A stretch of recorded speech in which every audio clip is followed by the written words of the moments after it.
Minecraft survival is so much fun, but it can sometimes be tricky to get yourself set up for success in your world, which can lead to rushing through the game.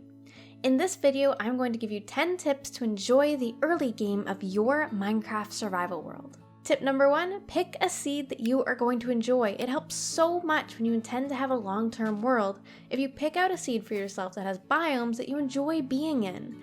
I like to create random seeds until I find one that I like. It can take some time, but if you aren't up for that, you can always just Google one.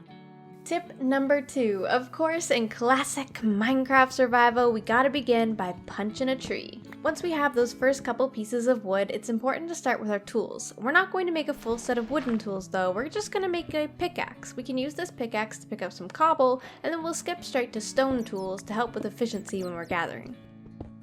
Tip number 3, scout around your spawn for some quick resources. Take note of what animals you have around you, what wood types are there, any generated structures, and try to find a place that you may want to settle for the night that is near spawn.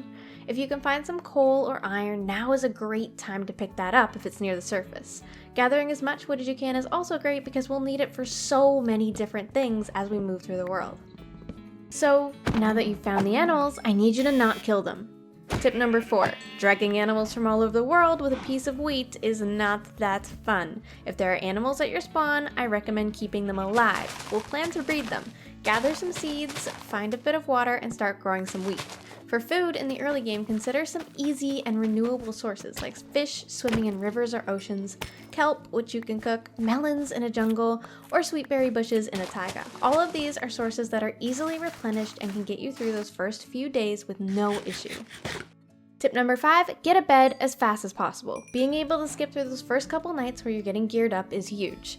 If you can, get early iron and use it to create some shears. These will come in handy so you don't have to kill 3 sheep. They can be used later on for decorating your home with leaves as well, so it's a win-win. Now, it's time for your starter home project. This is something that I want you to enjoy. Tip number 6 is that having a place to come back to that you're proud of when you're going exploring makes it so much more sweet. Think of all of the things that you can get that are cheap to craft and easy to access. Use them to your advantage to make a unique home.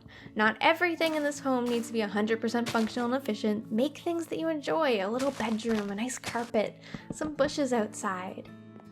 While you're creating this, I need you to remember to make it out of blocks that are reasonable to get in the early game. This is tip number 7. Although it's a massive flex to build a diamond hut, you may end up burning yourself out way faster than necessary trying to collect all of those hard to get materials. Here are some examples of easy items that can really help a starter home. Granite, andesite, and diorite are all unique and easy to get while you're mining. Campfires, trapdoors, stripped logs, and barrels, along with a smoker, are simple to create and can really help with the details. A campfire is especially great here because if you're running low on fuel, you can create one and cook your food without having to use any excess coal or wood. It's also very aesthetically pleasing. In this world, I've been able to gather so many different things. The spawn has a lot of different biomes, so I've been able to take advantage of several different wood types, as well as different types of stone. Crafting, along with this, makes for a really unique house. I recommend looking into it and taking advantage of all that is in your world. Once your house is complete, it's likely that the wheat you planted earlier has grown up. We can now create a simple animal pen and begin breeding to get food, leather, and anything else we might need from these animals. At this point, creating a larger wheat field to keep your animals fed is a good idea. If there is sugarcane nearby, grab this too and start growing it for paper. Starting this process early on will help us get enchanted without having to worry about the resources too much.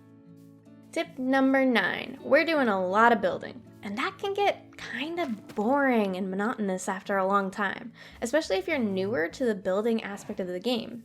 I don't want this to get boring, especially if you're doing a larger base, so take advantage of all that there is to explore in the game. Go on adventures to get loot.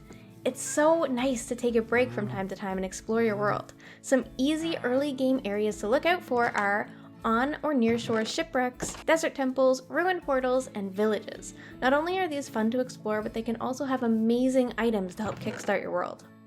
Tip number 10, so you're going out exploring. You're finding yourself getting lost, huh? Pay attention to your home coordinates and write them down. That can be really helpful. But if you build a starter home right at the area where you spawned, then you can also just craft a compass.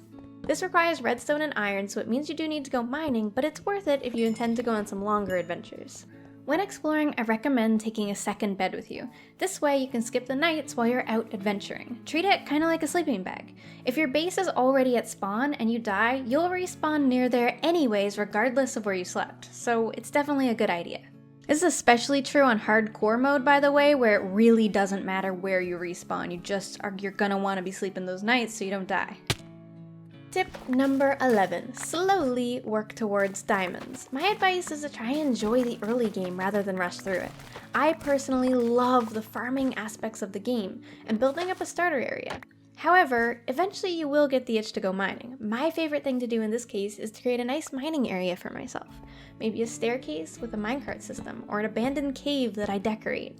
Whatever it is, make it your own. If caving is something that scares you without armor, consider a strip mine at level 11 or 12. If mining isn't your forte at all, maybe do it in small bursts. 10 minutes at a time, during nights, can pass a bit of time and also get the job done.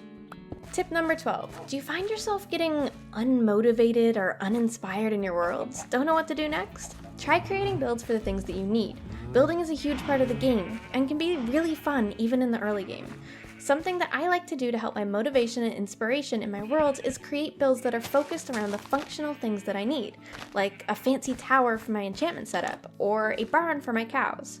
You'll not only have all of the farms and tools that you need for early game success, but you'll also have an epic base by the end of it. Something that will save you some time is creating a nice early game storage, enough chests so that you can hold on to every single item you get. Once you get more established and know what you want to do in the world, you can make a better and more sorted one. Just having somewhere to dump off all of your stuff after you've been exploring is a big deal. Trust me on this. Tip number 13, decorate your world. Not every single thing you make needs to be insanely efficient and functional. Sometimes you make a custom tree because it makes you happy when you walk by it, and that is reason enough. Don't be afraid to add little details to your world to liven it up. A pathway with custom trees, rocks, bushes, flower gardens, maybe a fishing spot or a small boat in the water. You do you. Tiny extra tip I'm inserting here, don't forget to create a backup of your world. If it's a big long-term world, I would even recommend going as far as to back up to an external hard drive or on cloud storage. Don't lose your builds, there's no reason for that. You gotta back them up. And my final tip, number 14, find joy in the little things. Having a Minecraft world should be fun. Allow yourself to enjoy it and the whole process towards endgame. If you find yourself getting bored, remember that there are many things that can be done in a world. It helps me to break up larger projects with fun, small tasks. Going exploring, coming back to work on your large base, taking a break to learn some redstone, and then going to fight some mobs and earn some loot. At the end of the day, I want you to remember that there is no right or wrong way to play this game. These are just my tips based on how I enjoy the early game. The main thing is that you are having fun. Thank you so much for watching, everyone. I appreciate you all, and I hope I'll see you in the next video. Bye-bye!